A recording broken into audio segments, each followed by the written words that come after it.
New York City Mayor Eric Adams announced a controversial new policy this week to involuntarily hospitalize the city's mentally ill homeless residents.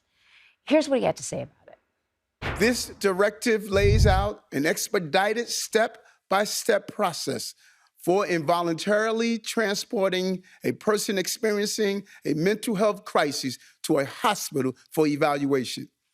It explicitly states that it is appropriate to use this process when a person refuses voluntary assistance and it appears that they are suffering from mental illness and are a danger to themselves due to an inability to meet their basic needs.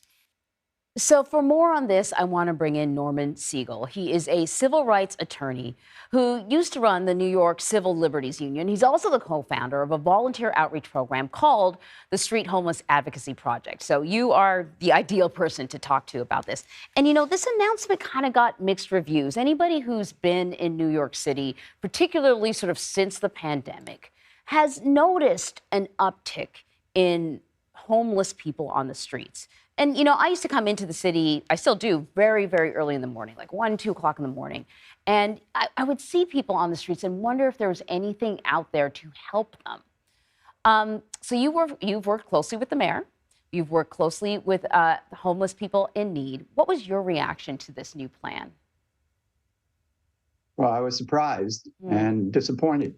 You know, to begin with, the Supreme Court years ago in a case called O'Connor versus Donaldson said that if someone is not a danger to himself or others and is capable of living without state supervision on their own, with family or friends, then the state cannot commit someone to a psychiatric facility against his or her will, because that's a violation of your right to liberty. And therefore, what the mayor is proposing is something that's going to increase people being against their will taken to psychiatric facilities on the premise of treatment. But really, it's going to be confinement, because historically, the treatment is not really there. And moreover, the real problem is do it on a voluntary basis, not involuntary basis. When we're out there, 70% of the people we interview, they don't want to be on the street either, Anne-Marie. So we have common ground. So we should work together, create the viable options. Where is a single room that they can live? Where can they get mental health referrals? Where can they get substance abuse referrals? Where can they get job training and placements? If we do that, most of the people will voluntarily leave the streets. We now, 1 out of 4 people that we interview on the streets voluntarily leave once we gain the trust. That's the focus. Voluntary, not involuntary. So, you know, a lot of people are going to say, well, some of these people, you know, may not have the capability of making the best decisions for themselves.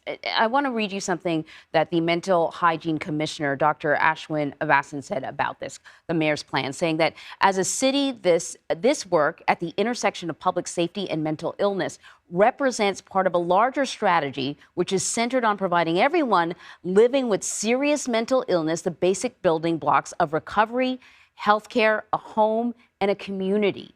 Do you think this plan does that? It'll depend on the implementation, but I'm not confident it will be. Let me give you an example, Anne-Marie. If someone is out there and they smell because they've never taken a shower in the last few weeks, their clothes are disheveled because they're mumbling to themselves, they might have mental health problems, but that doesn't mean that they're a danger to themselves or others. And it doesn't mean that they should be taken against their will into a psychiatric facility. Work with the people out on the streets, find out who they are, what they need. For example, most of the times when we go out there with water and food, you know what they want the most?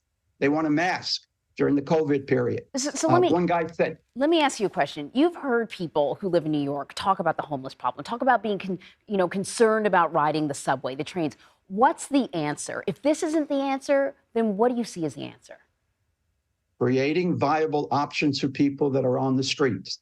Get them a place where that they can go and live.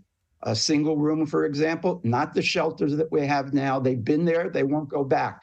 Second, if they have mental health problems, where can they go for a therapy session, where they can go, where they can get medication to deal with their mental health problem?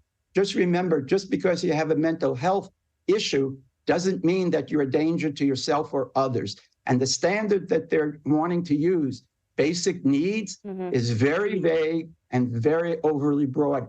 I think it will wind up in a court. I think that there's another way to go to do this in a more voluntary basis. All right, Norman Siegel, I wish I had more time to talk to you because it's a big issue, not just affecting New York, but other cities as well. But thank you for your time. Thank you. Have a great day.